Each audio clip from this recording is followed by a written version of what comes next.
हळूहळू माझं बघा बागकामाचं स्वप्न पूर्ण होत आहे। आणि बघा हे बघण्यामध्ये खूप आनंद आहे। जेव्हा आपण टोमॅटोचं छोटं झाड लावतो ते मोठं झालं आणि मोठं झाल्यावर ग्रीन टोमॅटो जेव्हा लाल होते ना, हे बघण्यामध्ये खरंच खूप जास्त आनंद असते। आणि आज मी ते तोडत आहे, जे लाल झाले आहे ना ते तोडते, जे अर्धे पिवळे आहे ते राहू देते। तुम्हाला अजून मला दाखवायचं आपल्या बागेमध्ये आता भरपूर असा बदल दिसून येणार आहे। काही दिवसाचं भरपूर असं काम सुरू आहे। हळूहळू बागकामाचं स्वप्न पूर्ण होत आहे। बघा आता अंजीरचं एक अंजीर होतं ना, इथे छोटे छोटे येत आहे बहुतेक आणि प्लांट पण छान व्हायला लागला। हे टोमॅटोची चव खूप छान लागते। घरच्या कोणती पण भाजी तुम्ही लावून बघा, भरपूर छान अशी चव येते भाजीला, कारण ते केमिकलचा वापर केलेला नसते आणि ते ताजं असते एकदम। तोडल्याबरोबर आपण वापरताना त्याचा रिझल्ट खूपच छान असते।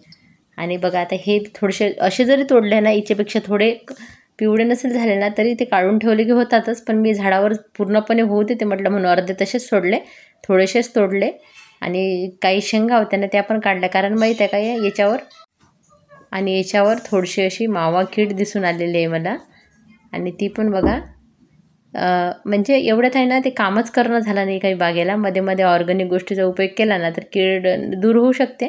पाऊस पण सारखा मध्येच येऊन राहिला त्याच्यामुळं, आणि मी पण बाहेरगावी गेली होती त्याच्यामुळे कामं राहून गेले। आज बघा बागेमध्ये माझा जो बदल होणार आहे त्याचीच माझी तयारी सुरू आहे। आणि हे काम करणं म्हणजे खूप वेळ आणि एनर्जी मला लागणार आहे, पण सुरू तर करावं लागणारच आहे। नंतर मदत लागली तर घेईन म्हटलं, पण तोपर्यंत तरी आपल्याला करता आलं पाहिजे काम, आणि करायला हवं, कारण आपलं आवडीचं काम आहे, आनंदाचं काम आहे। हे काम तर कितीही दिवसभर मी करू शकते, पण प्रश्न हा असते की आपल्याला बाकीचे घरातले कामंसुद्धा असतातच। स्वयंपाक असो किंवा नाश्ता असो, हे सगळं सर्वांचं व्यवस्थित झालं की मग या बागकामाला लागते मी।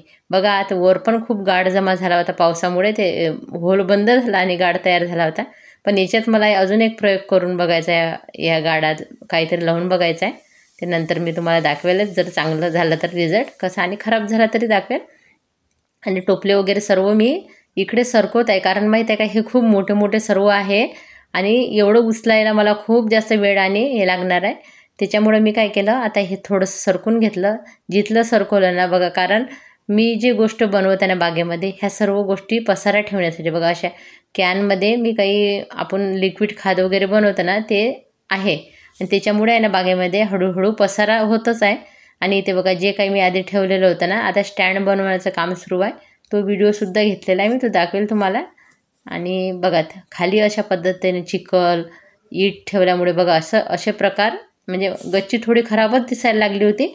म्हटलं चला अशा पद्धतीचे स्टँड करणं सुरू केलं आहे आणि बाकीचं कामसुद्धा सुरू केलेलं आहे। बघा हे टोमॅटो किती छान मिळाले ना, हळूहळू माझं बागकामाचं स्वप्न असं पूर्ण होत आहे ना, मला खूप आनंद होत आहे। प्रत्येक बागकाम करणाऱ्याला असंच वाटते की बागेमधली कोणती वस्तू मिळाली ना त्याला खूप जास्त आनंद होते। झाडं असो, माती असो किंवा सुकलेले पानं जरी मिळाले ना ते बागेमध्ये वापरत येऊ शकते, म्हणून त्याच्यामुळे खूप जास्त आनंद होते। हे पॉट हलके आहे, ते थर्मोकॉलचे वस्तूचे आलेले होते, ते मात्र पटकन उचलता आले मला।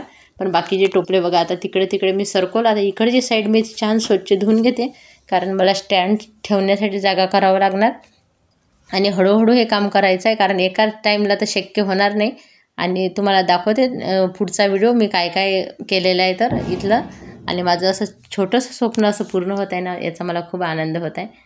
आणि बघा असं सुरू होतं माझं काम। धन्यवाद। आधार नव्हतं तर पडलं खाली।